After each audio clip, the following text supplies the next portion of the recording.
Hujan disertai angin kencang mengguyur kawasan Surabaya pada Senin, tanggal 7 Desember tahun 2021. Beberapa tempat yang terkena hujan dan angin kencang diantaranya adalah Jembatan Suramadu, Bandara Juanda, dan pesisir pantai Kenjeran.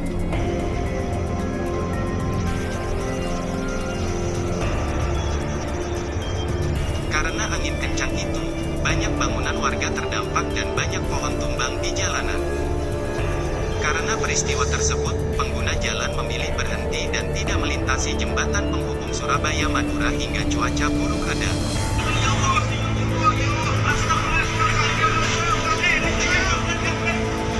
Saat di atas jembatan, hujan disertai angin kencang semakin menjadi.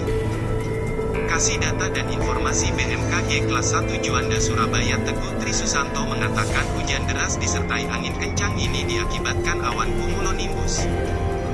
Warga tetap dihimbau untuk selalu berhati-hati karena cuaca ekstrim yang mungkin terjadi.